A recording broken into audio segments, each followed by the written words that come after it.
It's been 1 year since we started our Breath of the Wild in Minecraft project, and today we'll expand this massive data pack once again. So welcome after all this time to another episode of the Breath of the Wild data pack. Yeah, we're finally back with another video and I think you'll love it.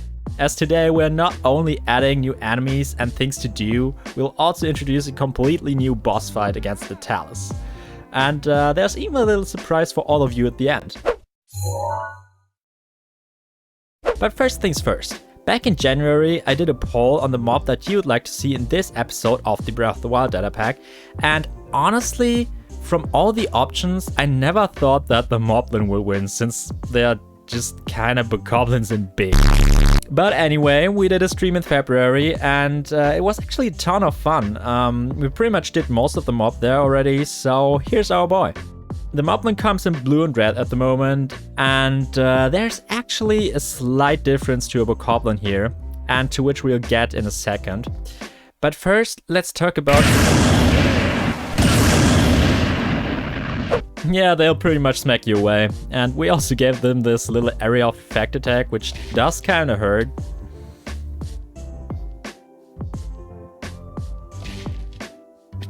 Anyways, let's move on. I know I said we're going to let you vote for one of them, but to be honest, Joris and me already spoke about how we could bring those to Minecraft, so we kinda did two of them. And it turns out our second one is the least popular choice actually.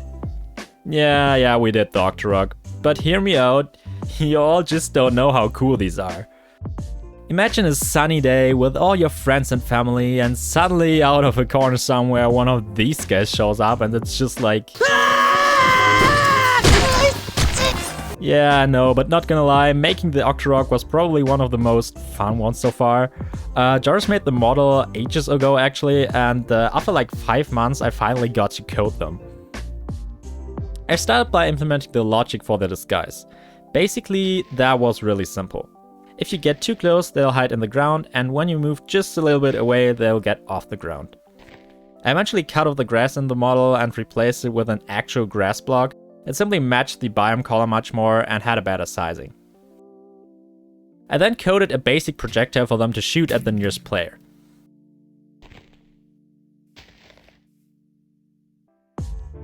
If the player manages to hit this projectile, he can deflect it back to the Octorok. Now, here's the complicated part.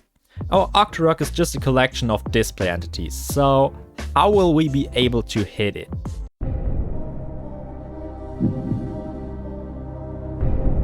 The answer is slimes. I'm sorry if you hope for interaction entities, but we're doing slimes here.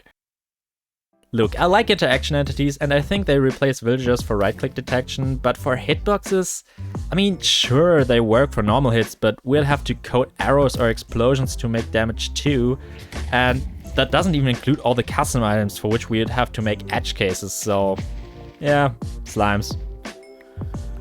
You may wonder, what is their use actually? Basically, they are good for two things. They drop these Octorok balloons, which were hard to replicate actually, because Breath of the Wild is simply a different game, but you can actually drop them at other entities and they will get lifted in the air.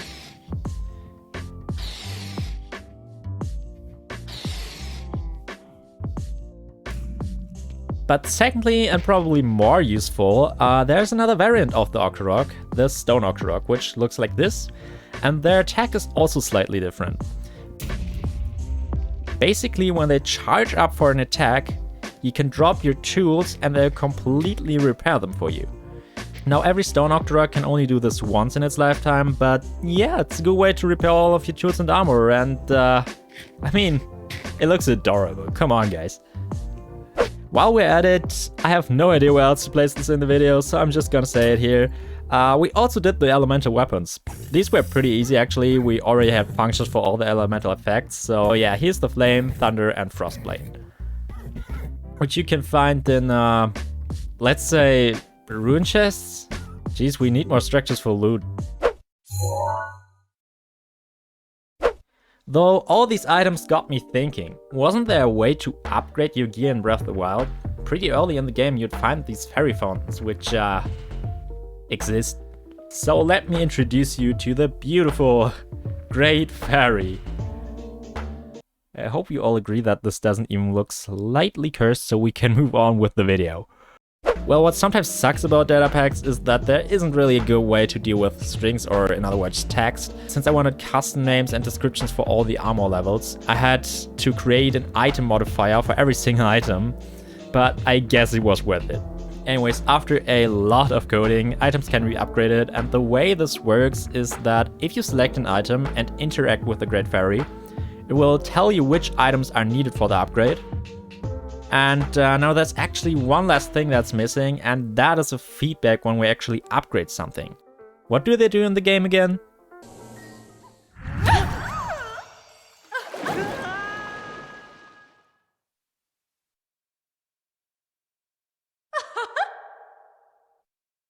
My god, I got so many questions.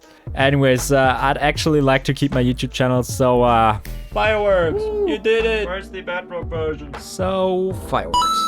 And there is actually another special thing I added, because once you reach the maximum level of 3, yes, 3, because can we just forget about the 4th one? Yeah, anyways, once you reach the max level, the armor will be unbreakable, which is especially nice for all the lower tier armor, like the climbing gear for example.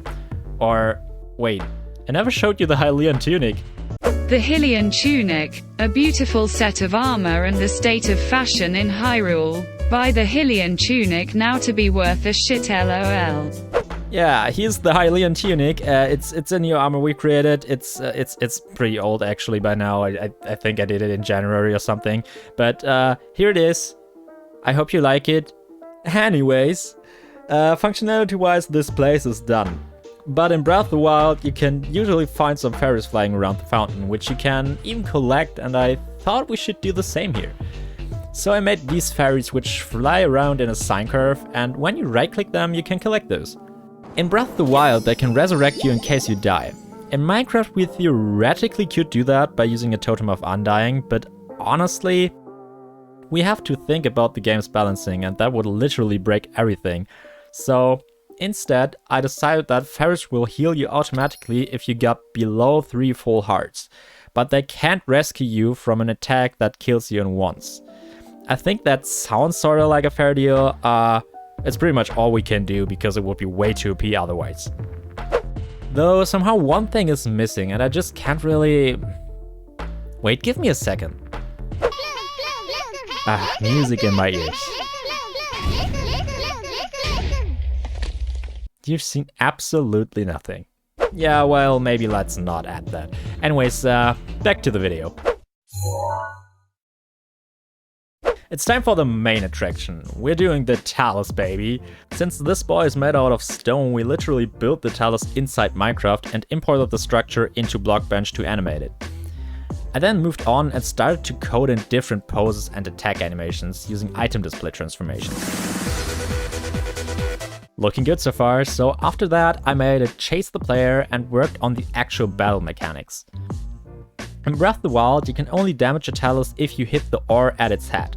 So that's exactly what I implemented. Once you hit it, it will fall down and you can hit it a couple of times. Actually, you climbed the Talus in Breath of the Wild, however in Minecraft this was hard to replicate, since technically I would have to place the ore on its back, which makes the player unable to hit it with a bow, so I settled with this sort of simple approach at the end. After that was done, it was time to give the Talus some attacks.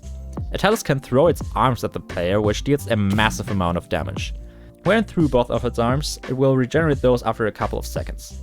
I also made the Talus fall down at its own when the player is too close to it, so you should always keep some distance to the Talus since it deals a lot of damage. If you manage to defeat it, it will explode into a random amount of ores and shiny crystals, so yeah, it's really worth defeating it. Okay, so that's our Talus. You can find those as a new structure in the world, although it's relatively rare since I ensured that it will only spawn in biomes where there's actually space to fight it. Or at least I hope there is. I mean, this boy is kind of thick. Lastly for this update, we overhauled the Bokoblin camps. Basically, they work much more similar to the runes now, which gives them a lot more variety and generates more interesting camps. The size of the camps can really differ a lot now. And there are also some new types of camps which you can encounter now, and of course there can be moblins in the camps now.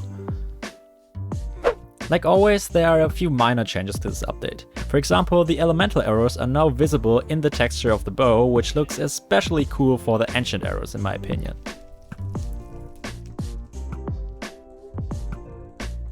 And we also have spawn eggs for all the different mobs now. You can get these with the BUTW give command, and they work pretty much like regular spawn eggs. Only exception here is the Octorok, which will match its type depending on the block you spawn it on.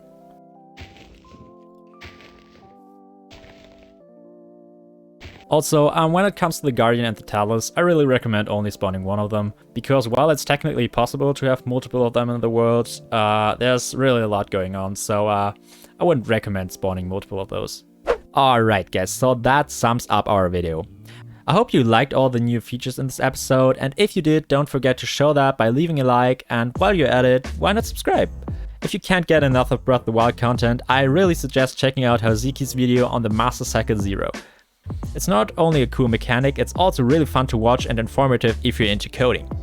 And as always, check out Grazi and this Breath of the Wild map. He did give us the Fairy Fountain at Skull Camp structure for this episode, so a big shout out to him here again. There's one more surprise for you until the end card, but I'm out for today, so thanks for watching till the end, and I'll see you guys in the next one. Bye!